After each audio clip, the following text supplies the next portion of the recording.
Hello বন্ধুরা, আসসালামু আলাইকুম। আমি তানিয়া হায়দার পেজ থেকে তানিয়া বলছি। বন্ধুরা, আপনারা সবাই কেমন আছেন? আমি আল্লাহর রহমতে ভালো আছি।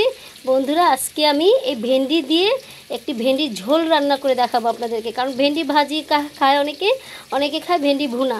তো যাই হোক, ভেন্ডির ঝোল কিন্তু খেতে খুবই ভালো লাগে, সাথে যদি একটু চিংড়ি মাছ হয়ে যায়। তো যাই হোক বন্ধুরা, আমি আজকে সেটাই করব, চিংড়ি মাছ দিয়ে ভেন্ডির ঝোল রান্না করে দেখাবো।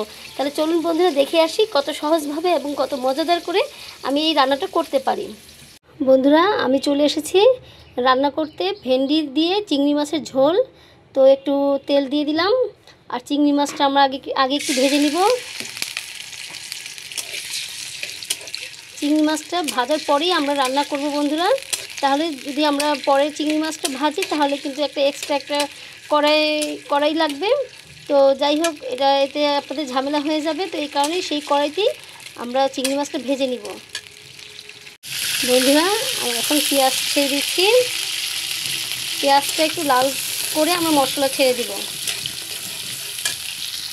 বন্ধুরা দেখুন, পেঁয়াজটা একদম লাল হয়ে আসছে। তো আমি এই সময় কিছু মশলা দিয়ে দিচ্ছি। এ হচ্ছে হলুদের গুঁড়ো, রসুন কুচি, মরিচের গুঁড়ো, ধনের গুঁড়ো আর জিরে। তো এই সব উপকরণগুলো আমি দিয়ে অল্প একটু পানি দিয়ে দিলাম, যেন মশলাটা আমাদের পুড়ে না যায়। তো এখন আমি এই মশলাগুলো কিছুক্ষণ কষিয়ে নিব।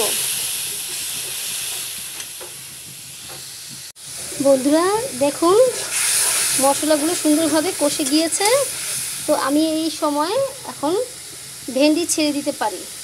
আমি একটু দেখিয়ে দিচ্ছি বন্ধুরা আমি কিভাবে ভেন্ডিটা কেটেছি। দেখুন বন্ধুরা, একটু বড় বড় করে কেটেছি, ভাজির মতো না কিন্তু বন্ধুরা, একটু বড় করে কেটেছি। কারণ এই ভেন্ডির ঝোল করতে হলে একটু বড় করেই কেটে নিতে হবে।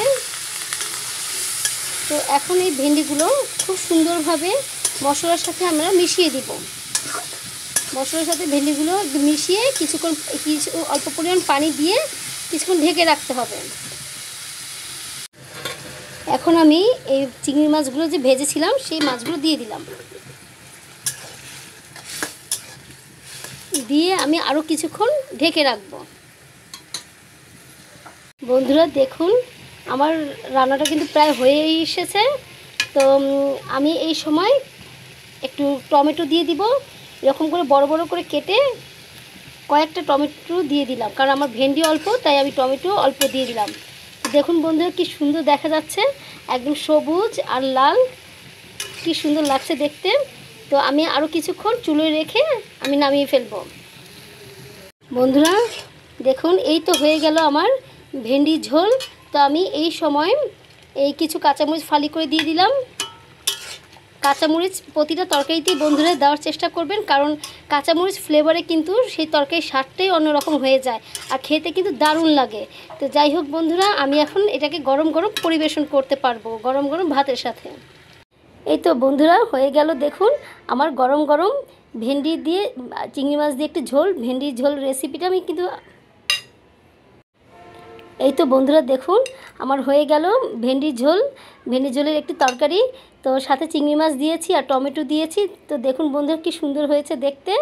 তো আর খেতেও কিন্তু অসাধারণ হয়েছে। আর ভেন্ডি খাওয়া কিন্তু আমাদের শরীরের জন্য খুবই ভালো, যে কোনোভাবেই আপনারা ভেন্ডি খেতে পারেন। তো যাই হোক বন্ধুরা, আমার যদি এই ভিডিওটা আপনাদের কাছে ভালো লেগে থাকে তাহলে অবশ্যই লাইক, কমেন্ট এবং শেয়ার করবেন। আর ভিডিওটা অবশ্যই ফলো করে এরকম করে রান্না করলে দেখবেন খুবই টেস্ট হবে আপনাদের তরকারি, এবং আপনারা গরম গরম ভাতের সাথে খুব মজা করে খেতে পারবেন। তো আমি তাহলে আজকে এই পর্যন্ত ভিডিও শেষ করছি। আপনারা ভালো থাকেন, সুস্থ থাকেন। আসসালামু আলাইকুম।